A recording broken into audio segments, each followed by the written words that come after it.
Welcome back, F1 fans. It is race week once again as we get ready to take on the United States Grand Prix. We've got a really awesome show for you guys today. Special guest, Gabe and Confused, is back on the show with us tonight. We've got a lot to break down, not only the USGP, but we also will talk to him a little bit about some cost cap um, stuff and also a little Zach Brown news as well. So make sure you guys tune in.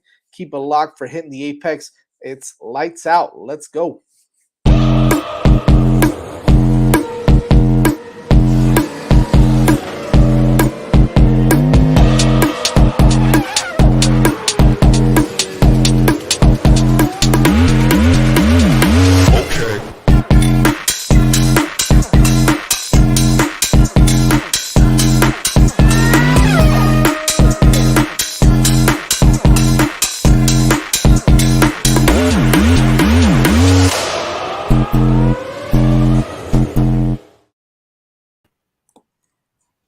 Welcome back, everybody, to Hitting the Apex here on the Five Reasons Sports Network. Joined, as always, by my co-host, Vish. Moni may be joining us a little bit later. And, of course, the man of the hour, our special guest, Mr. Gabe Elias, Gabe then Confused on Twitter. What's going on, Gabe? How you doing, buddy?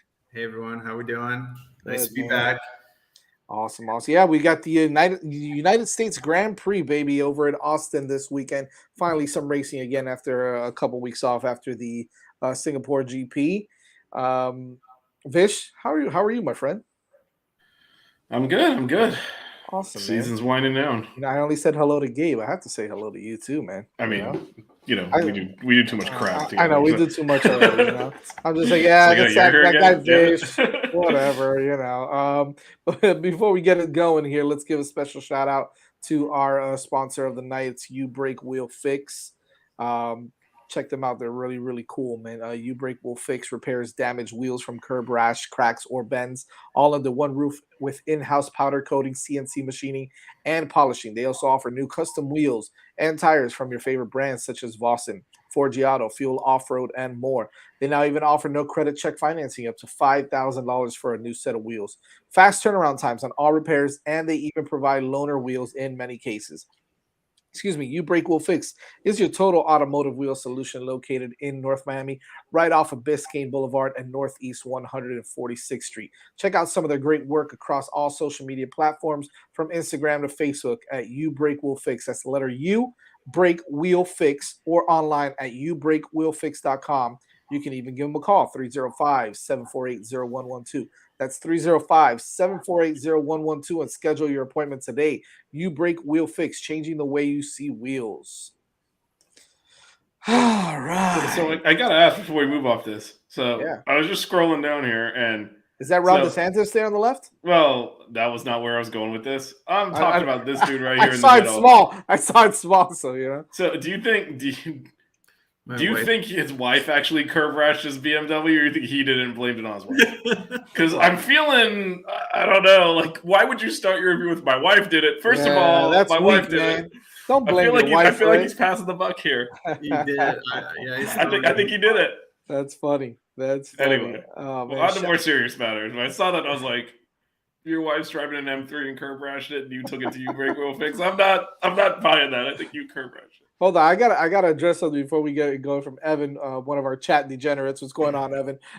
Still no time for Clemson, dude. This is the F1 show. Where are you on Monday nights for those Six Rings games? All right, are you probably working? That's probably what you're gonna say.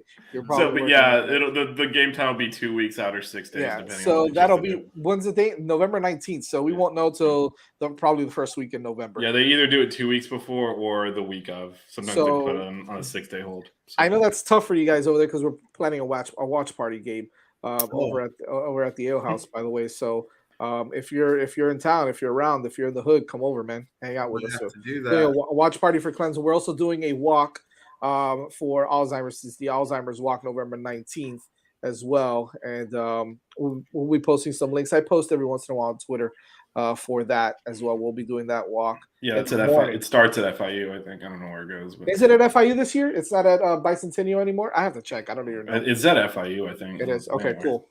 All right, cool. So there you go. So, yeah, we'll give some more information on that. But anyways, turning it back over to F1 stuff.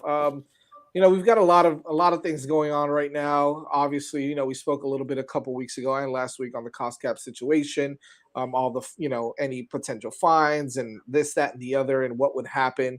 We definitely want to get your take, Gabe, on your thoughts on the cost cap situation. What could be done with the additional money? Was it enough to impact the championship last year? Kind of give us your thoughts on that real quick. Well, definitely to start off, it's a bombshell. This is a big deal. Money is speed in Formula One, point blank, period. That's really all it is. If someone gave me if I was team principal and someone gave me an extra $4 million, there's a lot of things that, through my time in the sport, I'd love to spend it on.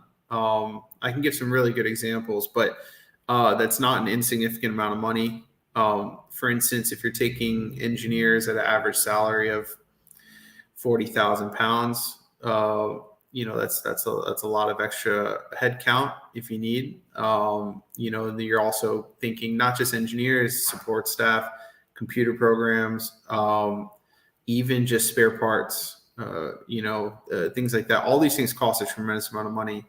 And it really wasn't until my later years in the sport, namely 2020, when people really started to ask, how much is this really costing to develop, start to finish? And the teams all really did. It's funny, now I'm jogging my memory, Vish, that we were doing exercises on developing the actual cost of a part. For instance, my part that I worked on my last year was the floor. So I did a bunch of floors for Mercedes, and you think the floor is, it's a pretty basic, just flat piece of carbon. You're definitely wrong. It's very complicated and extremely expensive. And the development per floor, if I remember correctly, was something like $250,000. So that, you do multiple updates per year, you can add that up very quickly. Spare floors cost a ton of money, takes a ton of time and resource, to put that all together. It might take 2 or 3 weeks for someone to build, for a team to build a floor. So if you get $4 million, that's extra run times in CFD world. They might not have any time to get into the tunnel, because the tunnel is very, very restricted. But CFD, and then early schemes, just a lot of extra schemes, extra headcount to work on new designs and aero. And then finally, it's just, let's build it out. Let's bring more updates to the other teams.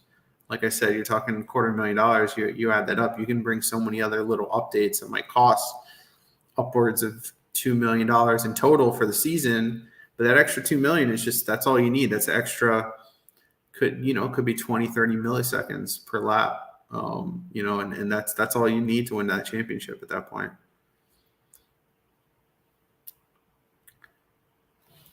We're all muted here. Apparently, none of us want to talk. I don't know, Vish, if you had something to add there to what Gabe was talking about there.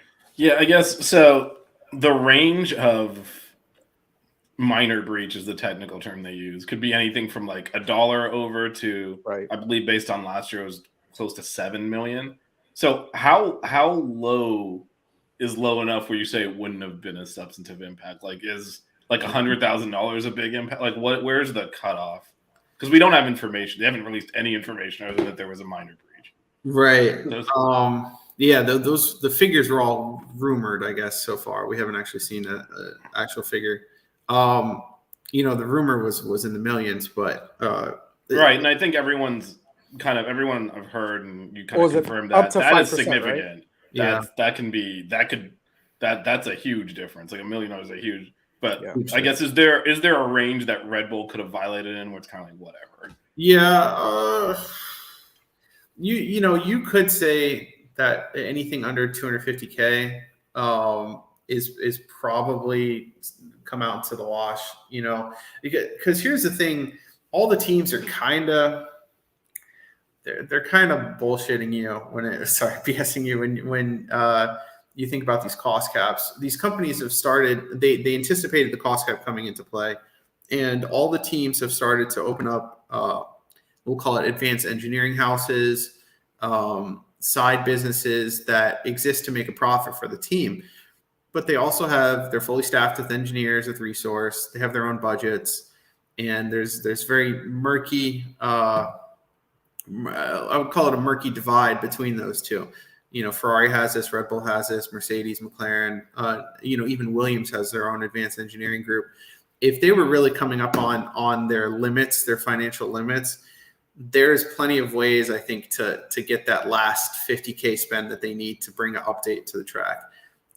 Most of the teams, I think, are not going to because you also have to make it look perceived like, hey, what I spent is what we got. You can't just keep bringing 20 updates to the track every week, because someone's going to call BS on you stayed under the cost cap. You just funneled it through another company and sent it back through as an R&D cost or something. So they're all getting clever, but they know that they're being watched. And I think that the watchful eye of the FIA is the one that kind of looked down and said, hey, I think you brought one too many updates or certain things to the track than most of the other teams were capable of doing under the same cost cap. How'd you do it? And that's kind of what sparks this question. Okay, because that's what I was wondering. Because like, how do they? Because there's all these. If you read through the regulations, there's all these exceptions in here. This doesn't count. That doesn't count. Yeah, it seems like it'd be fairly easy to hide the overage and come in under the cap, which is apparently what Red Bull did. Because they're like, all these other excuses that come out have really been, I would say, pro Red Bull, specifically pro Max media. Yeah. The Red Bull official stance is, I don't know what they're talking about. We complied, and that's what we submitted.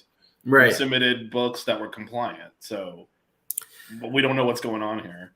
Yeah, I heard the catering budget was. I mean, huge. so that was good for a laugh, but that was literally reported by one Dutch outlet, of course, and everyone picked up on it because it was hilarious. Like, yeah, right.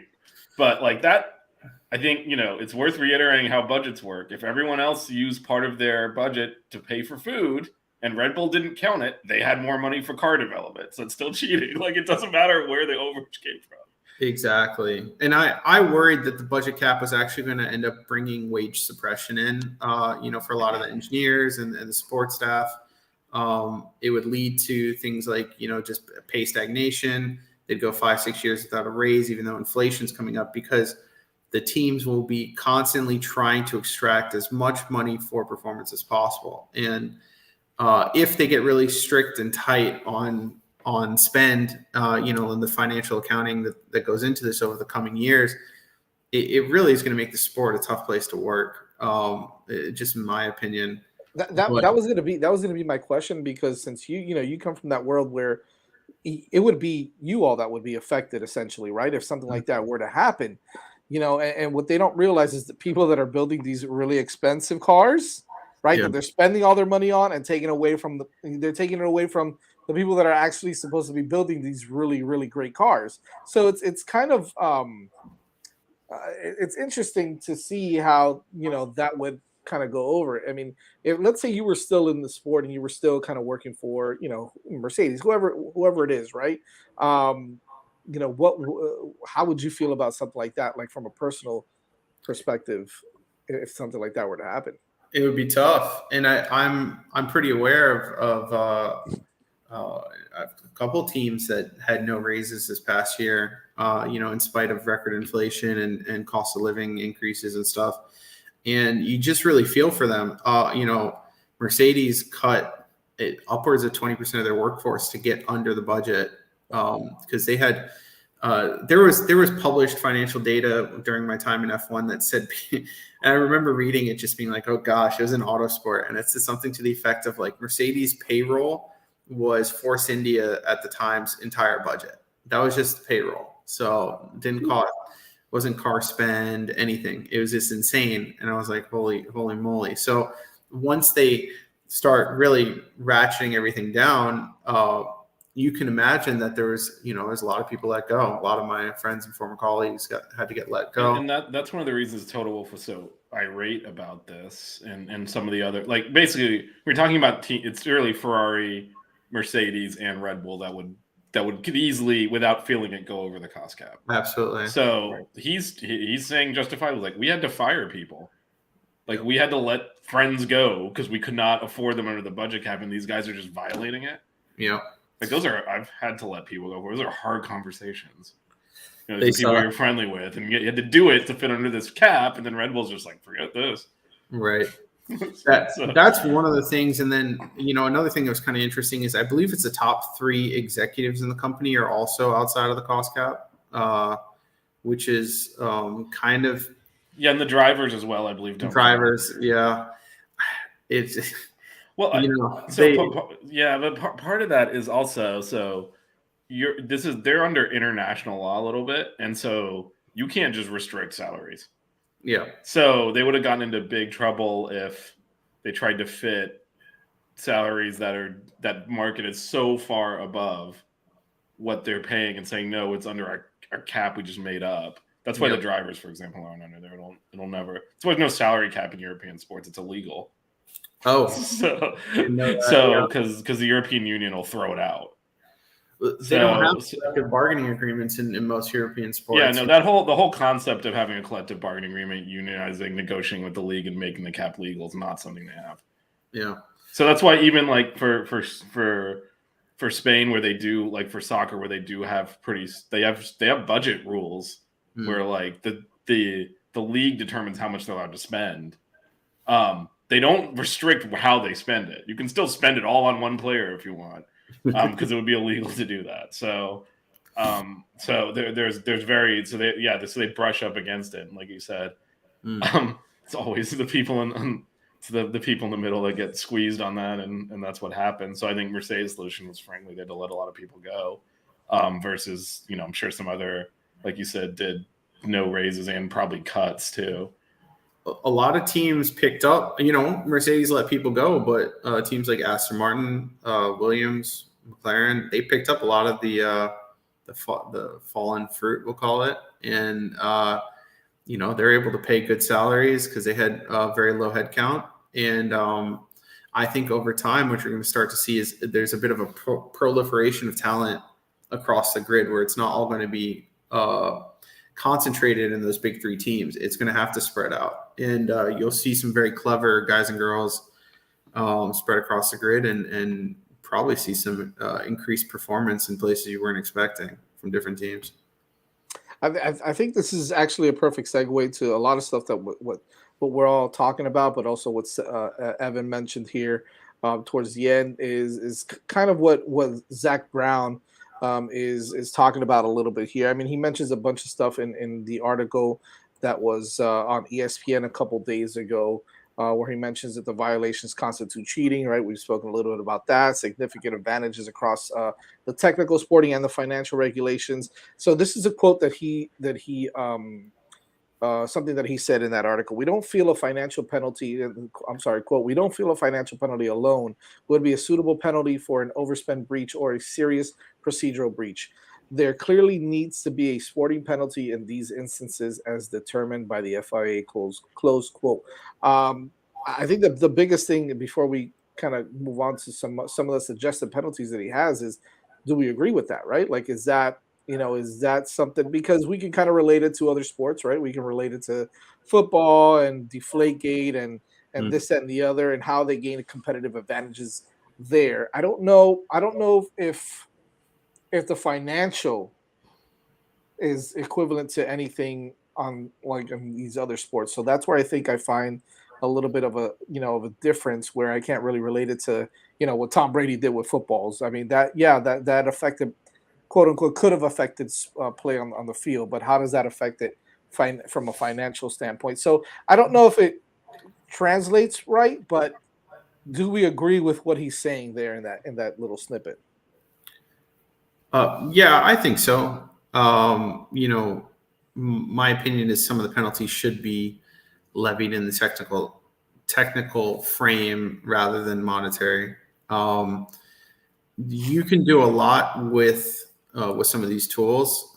You could do endless CFD runs or endless schemes, but if you're not able to really verify and this is thing F1 teams do a lot, is if you're not really able to verify any of your potential performance gains, you don't risk spending the money on it to bring it to the track. So if you take 20% of CFD runs from Red Bull next year, that's painful, especially for a team that's been so aero dominant and their car is really built around a high downforce generation.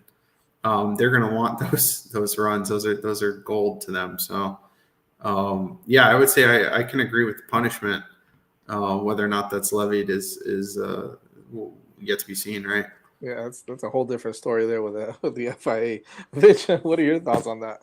Yeah. So first of all, I think it is worth like contextualizing how outside of the American sports they use the term cheating. It's really just gaining an advantage.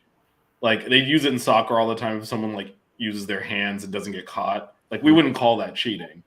We wouldn't say that guy cheated. In European and like other, they say the guy doing it's cheating. We put it on the ref and like the ref blew the call. Right. They also say the ref blew the call, but they also blame the player. Like you cheated because you got away with it. So like a holding call, right? Yeah. Like so it's not. The referee missed it. Now, obviously, Zach Brown's American, but if he's using it in that context, I think there is a distinction between, Red Bull again is still claiming that they submitted books that were legal. So, I don't even know that he's talking about intent here.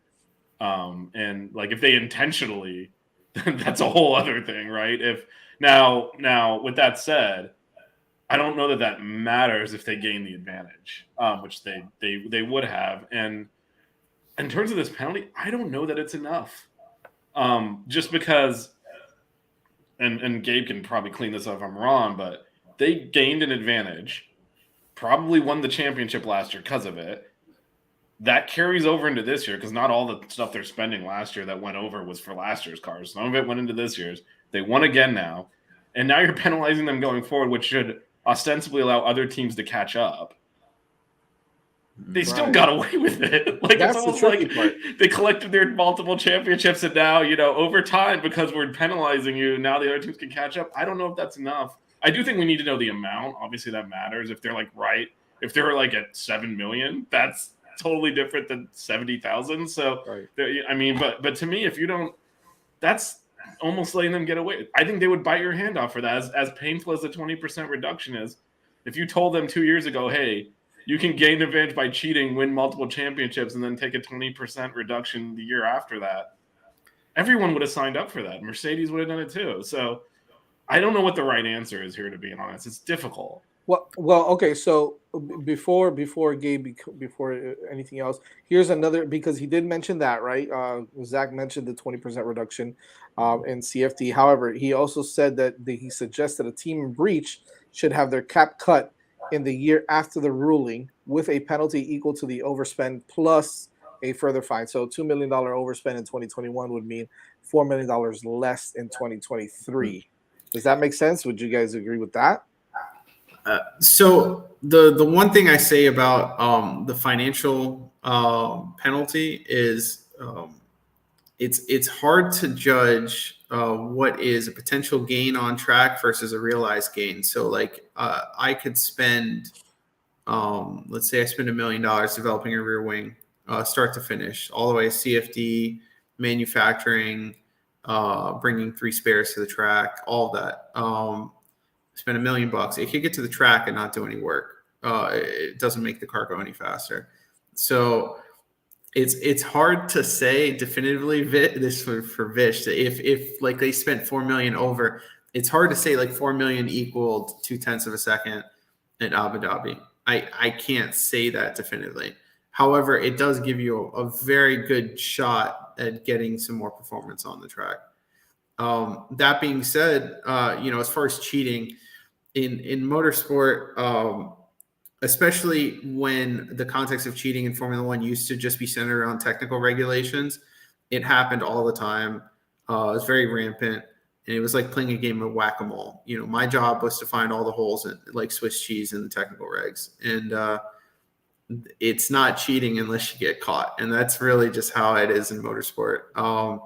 There's always someone looking for that advantage, and now financially it's a little more cut and dry, where you could say, hey, this number is bigger than that number. But when it came down to things like Red Bull's, flexible aerodynamics of the mid 2010s.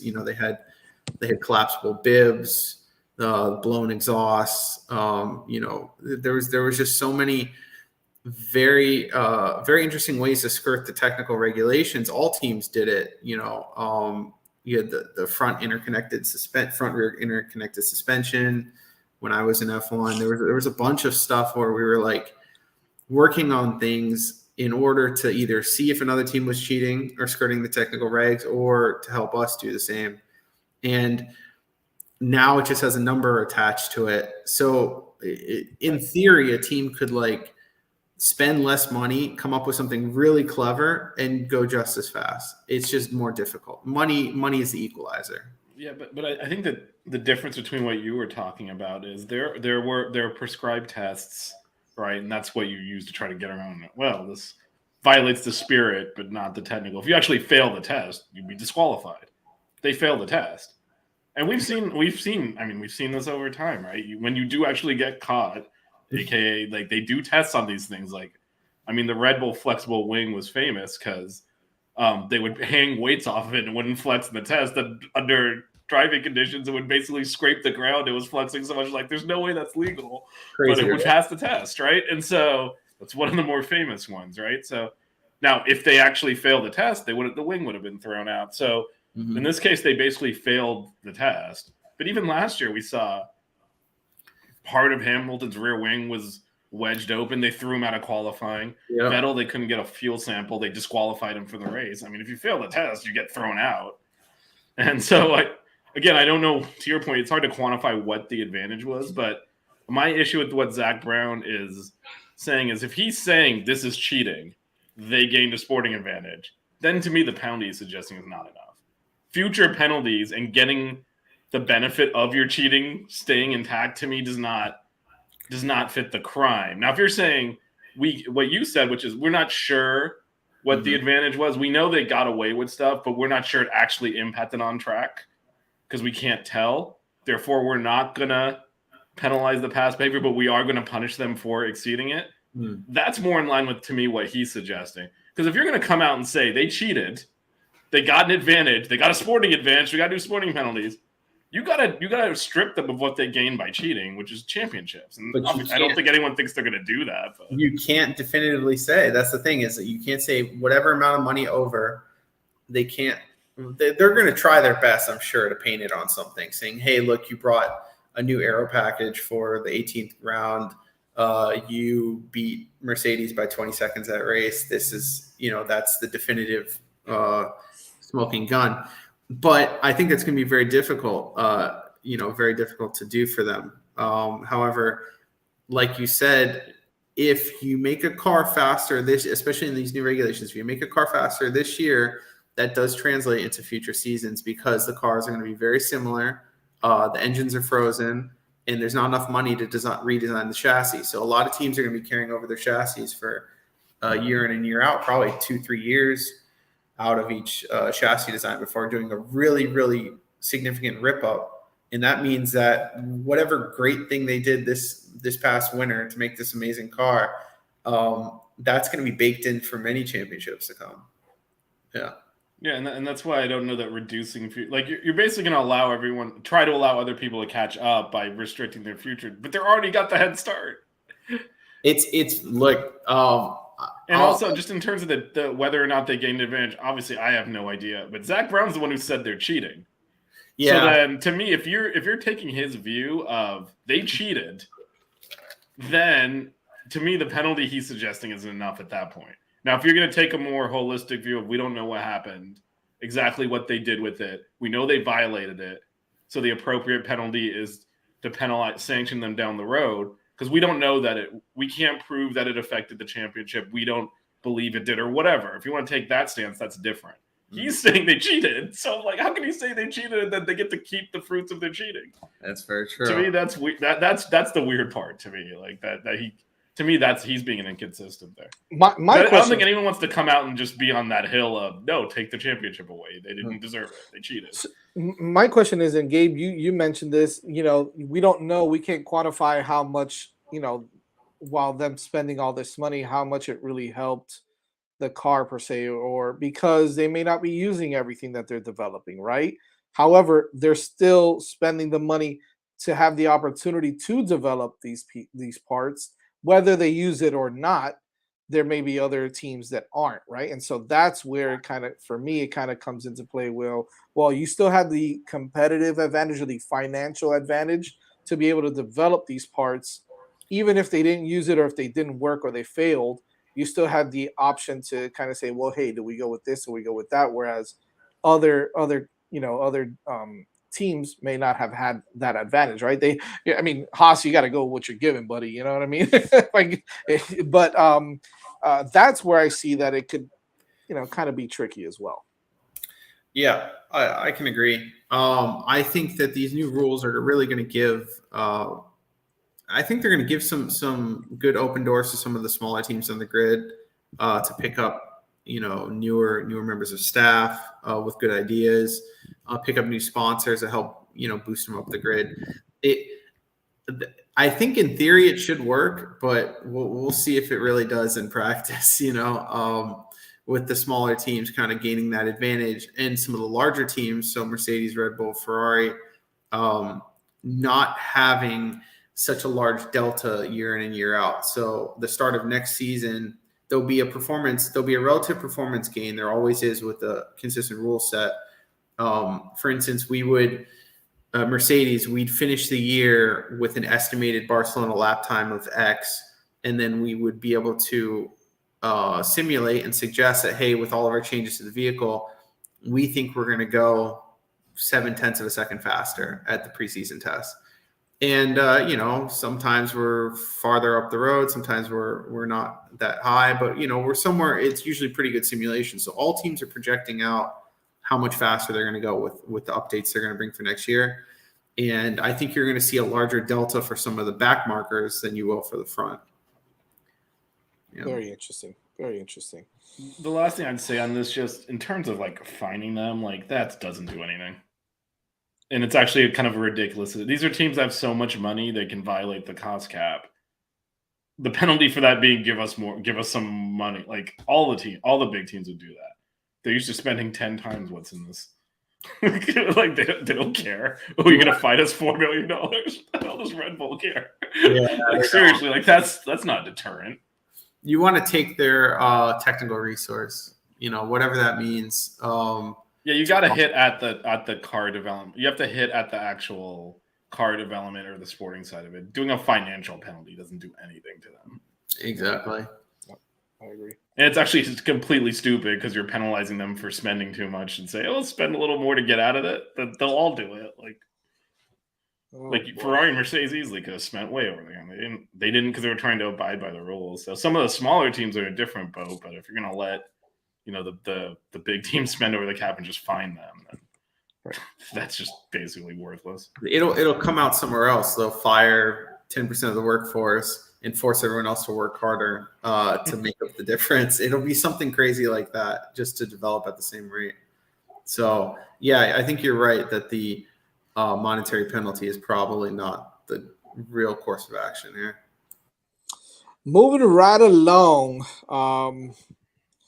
Let's talk a little bit about. By the way, wait! Before you do that, we are moving along. But the Pink Flanagan's Cup. I have two of them. Nice. Well, where are they, man? Yeah, they're awesome. I had one, I think, last week for the show, but I know I have two of them too. I was like, we specifically went to Flanagan's because Sheena wanted the pink cups. I was like, all right, screw it, let's go. Let's get the pink cups. Gotta have it. Yeah, add it to my collection. We were. She's like, okay, now can we throw away the other ones? Wait, with the green ones? You can't. No, I still have two green ones, but she's like, I had like 5 other plastic, and she's like, can we throw these away now? I'm like, all right, fine. You gotta have some green Flanagan's cups. Yeah, we got some green Flanagan's without of course. Some of those. But the pink ones are pretty cool. The pink ones are pretty cool. All right. Moving along for real this time. Circuit of the Americas. It's the United States Grand Prix over at Austin, Texas. Looking at the track here real quick. It's the first Grand Prix was in 2012. Number of laps, 56 laps. Circuit length is 5.5 kilometers. Lap record, Charles Leclerc in 2019 of 1:36.169. Before we kind of dive too deep into that, Mr. Gabe, you're actually going to be in Austin for Friday as you get to see a little bit of action there going on, huh? You excited about that? Yep, first trip to Austin. Very excited. Cool. Yeah, I'm looking forward to it. We're going to be watching Logan Sargent's FP1 with Williams right there in the paddock, and super excited for him. You know, Logan's from South Florida. He's on the cusp of an F1 drive next year. We're all gunning for him, and hope we get to see an American on the grid. So this is his first chance driving a car on a Grand Prix weekend. He's obviously tested Williams in Abu Dhabi earlier this year, but this is his first go at in front of all the lights and in a big crowd, I'm sure, on Friday. So and at home, essentially, right? The United States. So that's it. Yeah, this is huge. The circuit is it's impressive.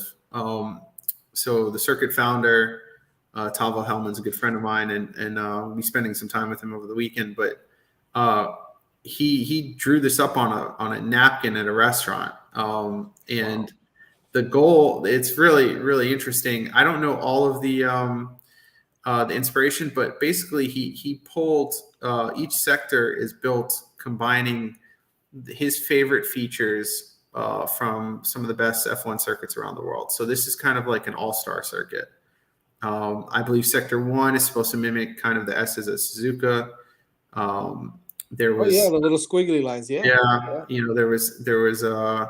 There's a couple instances. There's some Spa in there. There's a lot of other circuits that he draws inspiration from. So there's got to be a story online about this, but you got to read it. How this kind of came to be, at this purpose-built circuit.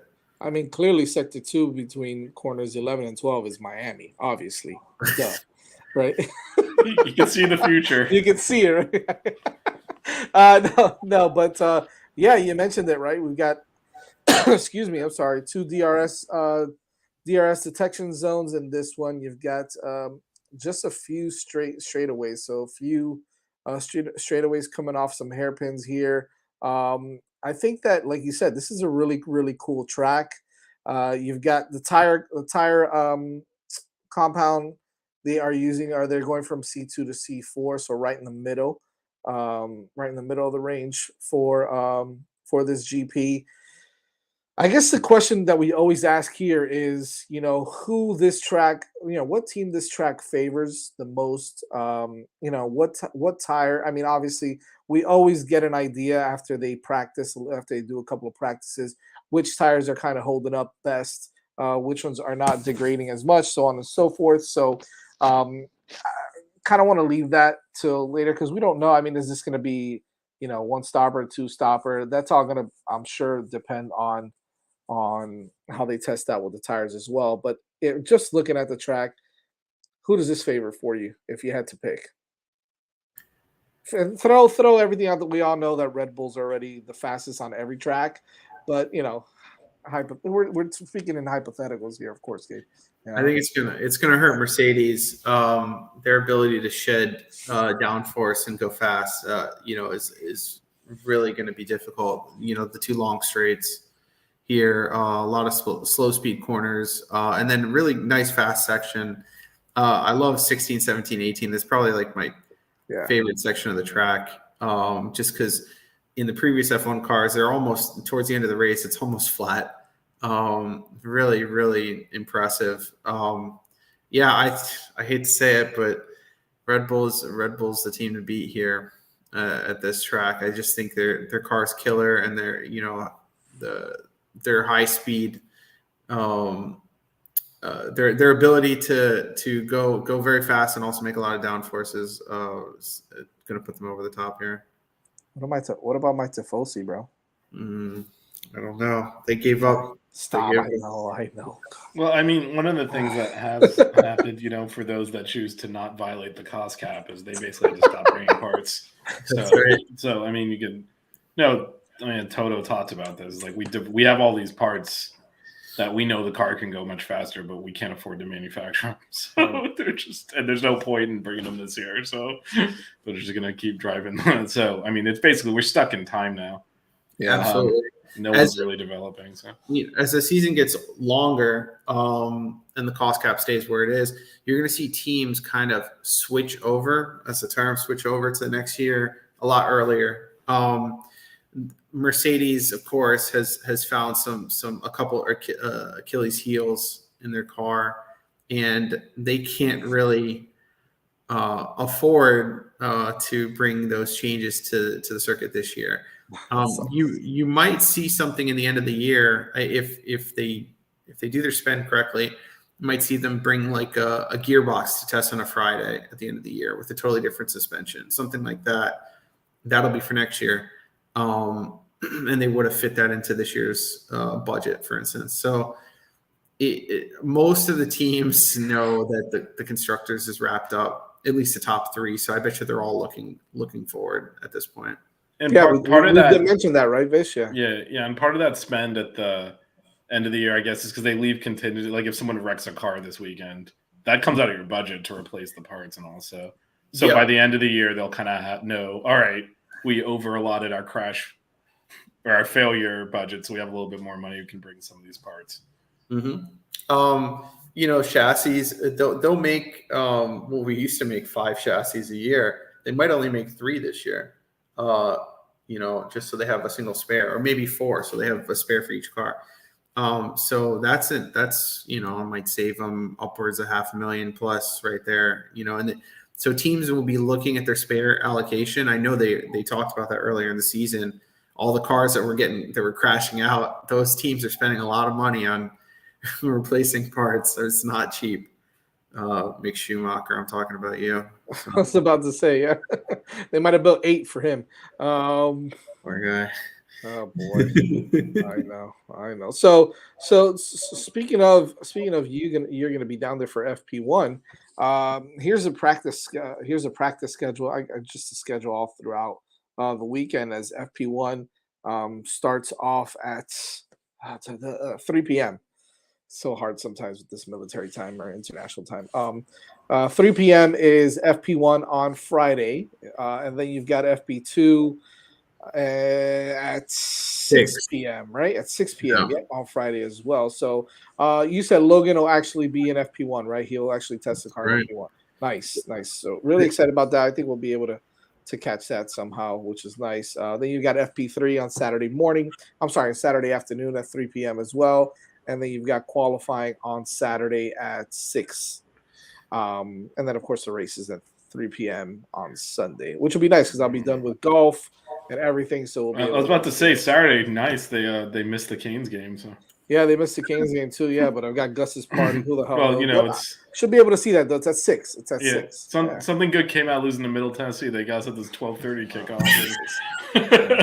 We're gonna miss that. I don't have to stay up late anymore. Yeah. Thank you, Miami. Thank you. They slotted it nicely. 12:30.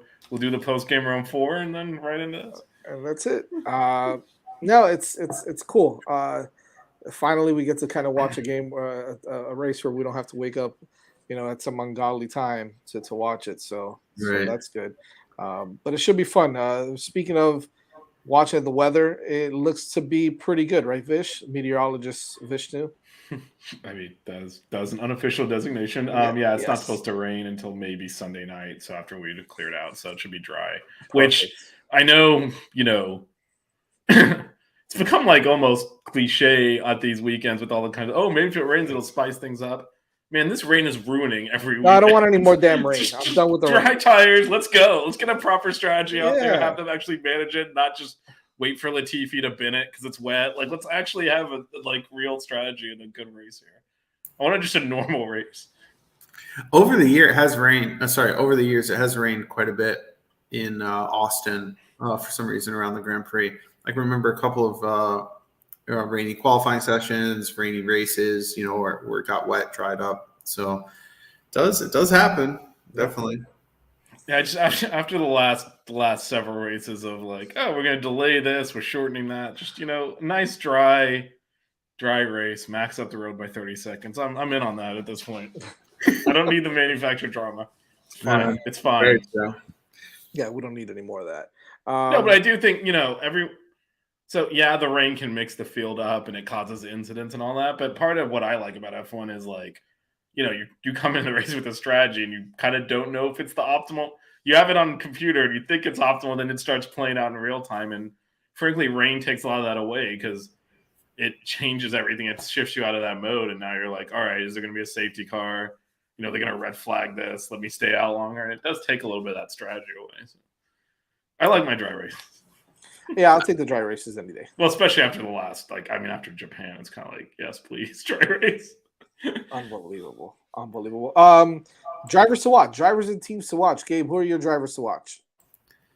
I was going to say, I think Alpine will have a strong weekend. They have a fast car, good straight line speed, and I love Alonso. Alonso is my favorite. So I think you'll see both Alpine cars in the points. I don't think a podium, but you'll see two Alpines in the points this weekend for sure, which will be interesting. Yeah, Vish, what do you got? Well, I'll go with their chief competitor is McLaren, who you said teams to watch. Are you saying Ricardo's in the points, or is he in the podium? This is the problem with McLaren. They have one driver going against two here. But yeah, no, I mean, it's teams to watch. Like this is probably, if they don't outscore Alpine here, they're probably kind of locked into fifth. They're pretty much there anyway, but they need to outscore Alpine. Yeah, they would need both of their drivers to actually. Yeah, they need Ricardo to actually drive. Yeah, it's been tough. Yeah, well, that's a good way of putting it. That's one way of putting it. Yeah, I'd love to talk about Ricardo. Just what happened to him, how he kind of just dropped off a cliff this year. But the one thing I find to be so funny about him is his. I think Ricardo's presence from marketing standpoint is at such a high level right now, but his car performance, like his on-track performance, is at such a low level. It's so disparaging. He's going outside here really, and he's probably the second most popular driver on the grid to Lewis. It's just weird what happened to him. I don't know. His girlfriend broke up with him or something. I mean, this is something I've talked about a lot on the show because he's popular and he was a very good driver for a long time. And everyone's like, how could they do that to him? I was like, have you watched this man drive? He sucks now. Like, what are we talking about? They can't have him in that car. And it's not like anything against him personally. It's like his performance is terrible, like really bad. It's not, I think he's lost it a little bit. No, he is so far off the pace that, to your point, did something happen? I don't know, but this is not even close. Like, he's not competitive. Leave him alone. He was P5 a couple weeks ago. Okay, leave him alone. Even that one, we talked about that, but I know. They both pitted under safety cars. He was right behind Norris at when they restarted. He finished 30 seconds behind his teammate. I know, it's bad. In 15 laps. Like, how are you that slow? It is. Anyway, I don't know because he actually was pushing Max at Red Bull. Obviously, Max wasn't the driver he was going to become, and I think Ricardo saw that coming, so he got out of there. But he was definitely the main guy at Renault. And then, I mean, he randomly won one race in Monza. Other than that, he's been just awful. He's been way off the pace. So. Yeah. Which is, bring it back to and that's why Alpine is probably going to finish ahead of McLaren in the constructors because of him. So, see if you can extract some performance to get a throwback performance or something to get McLaren some points here. Speaking of who's going to be finishing out in front of who, I still want to see the battle for second place with Checo and Leclerc. I think that there's still some pride involved there. So I still want to see Ferrari and Leclerc kind of do its thing, and hopefully they can hold on to this, or they can get back. I don't even know what the constructors looks like right now. Not the constructors, the drivers' championship looks like anymore. It's back and forth with those two. So I think there's a couple of points separating. Yeah. So I'll still be interested to see that. But I'm kind of with you, Gabe, on Alpine. Now with Alonso, this is it for Alonso there. Obviously, we know already that it's going to be Gasly and that other Alpine. So you know what? I'm going to change. I'm going to change my thoughts and think that I think watching Gasly to see just how he performs. I mean, a couple weeks ago, he was just like, I don't give a crap anymore about this damn AlphaTauri. I'm done with it. You can see he's like he doesn't care. So it'd just be interesting to see if he puts any effort into the race at all. To be honest with you. I could see that wanting to finish on a high note. Yeah, the AlphaTauri just didn't develop as well as the Red Bull this year. I know a lot of good people that work there, and sounds like they had some problems in the tunnel. Aero just wasn't really coming to fruition for them, and that hurt them during this really, really tight midfield battle. Alpine has just been chugging away. They got really strong technical development and 2 good drivers, and I think Gasly's going to a great team next year. I see them just continuing to get faster. I think they're going to be pretty good next year. Also, I do agree with that. So, what's next? What do we got next here? Are we ready for predictions? Let's do it, baby. By the way, I've got Moni's predictions as well. All right, do you want to start with that since she always accuses us of stealing hers? Sure. Yeah. We'll start off with that. So, listen to this. Moni's got Leclerc, Sainz, and Max in that order, and then she has surprise. She's got Haas with double points. See, that's good. I like that. That's a good hot take. Haas double points. Double points. Oof. Yeah, because we know that's not going to happen. But hey, I mean that's the whole point. That's the whole point. Exactly. So, Fish, what do you got? I'm gonna put Evans down here already since it's got Max, Checo, and Leclerc, and Evan. Don't forget to put your surprise up in there. Yeah. What do you got, Fish? I'll go Checo first. Look at you. All right. Leclerc second, Max third. All right. Because if Evan's got Lando top, because if Max is second and Checo's first, then all of a sudden Checo's gonna have to stay off the curbs and manage his brakes, and the next thing you know, Max is gonna pass him. So I need a buffer. So I got Leclerc sitting in between them, so that can happen. Oh my! And then surprise. I'll go with all right. Here's one. Both Alfa Romeos in the points. Alpha. Double points. I still think they have pace in that car, and those drivers are good, but they cannot get anything across the finish line. so better chance of double DNF, but it's supposed to be a surprise. So it's supposed to be a surprise. So I'm gonna save Gabe for last. I'm gonna go Max. I'm gonna go Max, Leclerc, and Sainz as my top 3, and then my surprise is gonna be. I keep saying it. It's got to happen eventually, right? Vettel in the top 7. I think that moment has passed. That's all right, and that's why I'm doing it again. At least I broke my tradition. I didn't go Russell DNF again. I'm still annoyed, man. I've gone Vettel top 7 like 3 times. I mean, Singapore. Why didn't you retire? You're 2 laps down. Retire the car, man. Finish the race. 2 laps down. Oh man, I deserve that DNF. Gabe, what do you got? Okay. By the way, I find myself staring at Vettel more and more in every race because I need him to get that top 7. I just need that. I need that. It's not gonna happen, but whatever.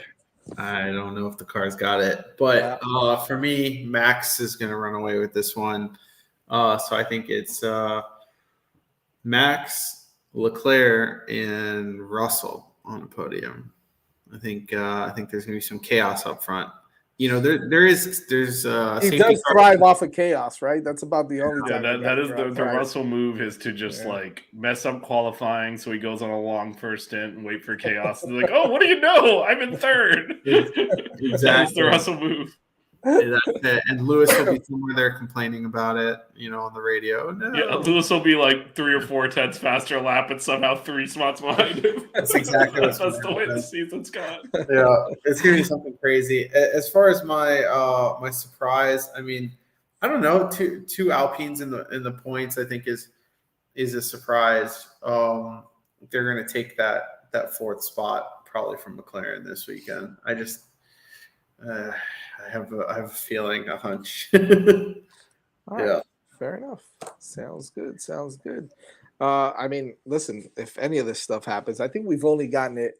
I got it right once, and that's about it. I think Evan got it right once also. That was about it. There was. We've been pretty bad. Someone like You didn't sweep it, did you? You swept it, even with the surprise pick. I think Someone so, yeah. swept the whole thing. Yeah, I think Evan did. I know Evan did. did, But okay. anyways, Last time I was on your show, I'm pretty sure I called it. Oh no, he did call it because we're like, right. oh yeah, we get a real F1 person on here, and then they're under one, so they do. And then he definitely did. we were like, "Yep, Gabe, you got it. You're right." And it was He's not something on the show unusual. anymore. You make us look bad. But I forget what it was, but yeah, I called it. Yeah, no, he did. He did. I remember that. I have it here. We'll find it. We will. Yeah, Jazz is old school. He writes these things on a sheet of paper. I like the old school stuff, man. Where are you?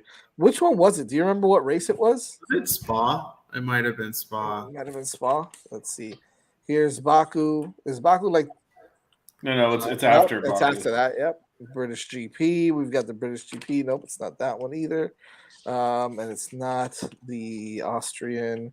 It's the French GP, maybe. Let's see. No, it was Spa. He's right because it was after winter break, and that was yeah. Spa's Belgium, right? I don't know what the hell I'm talking about here. Belgium. Oh yeah, there it is. Spa. You had Max Checo Sainz, and I don't know if it was Williams or Albon in the Albon in the points. Yeah. Crazy, man. All right. That was the one where he had like the good low downforce package and like held everyone up and no one could overtake because he was. That's it. Some of those cars, the ones that don't make the downforce are the real dangerous ones on these tracks. You know, they're difficult to pass always. So maybe you see a Williams get up the grid. Who knows? But somewhere in the points. Latifi ends in style, baby. He's like, he scored last week. Middle fingers in the air. I know he finally got the points. You're right. Middle fingers in the air. I placed 10th, baby. Well, at least he avoided. Is he still behind De Vries? Or? No, he's technically. I think he's tied. No, they're tied. He's tied, but he shows us on top, I guess, because he's At least he moved away. He moved out of that tie with Hulkenberg. So yeah. Yeah. He moved out of that tie with Hulkenberg, and Hulkenberg got a seat next year. How about that? And he didn't. I hope that's not the case. Hulkenberg does nothing for me. I know. God, they got to get rid of him. That's terrible right now. Yeah. Gabe, man, thank you so much for coming on the show. We will definitely have some post-race coverage for you here on the 5 Reasons Sports YouTube network. On Sunday after the race. Make sure you keep it locked every Wednesday night at 9 p.m. Again, hitting the apex on the 5 Reasons Sports YouTube channel. Also follow us on Twitter at F1_5 Reasons. Gabe, let them know where they can find you, man.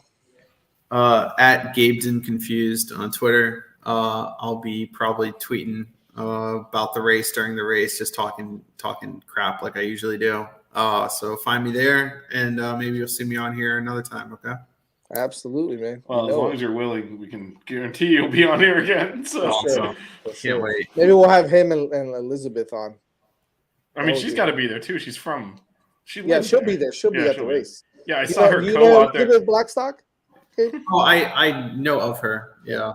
Okay. Yeah, she'll be. I saw her co-author. Her book just came out. Her co-author, like just on Twitter, is playing ping pong with Pierre Gasly. Did you see that? She's playing table tennis with. Is that the Rich Energy book? Yeah, Racing with Rich Energy. I want to read that. I have a copy of it. That was a golden era of F1. That was golden. I loved being a part of that. So good. Awesome. Again, thank you guys so much for joining us on the show, and make sure you follow us on Twitter as well throughout the weekend, as we will cover a little bit of practice, qualifying, and the race, of course. So make sure you check us out. Thank you so much for joining us, and we'll see you guys Sunday. See you later.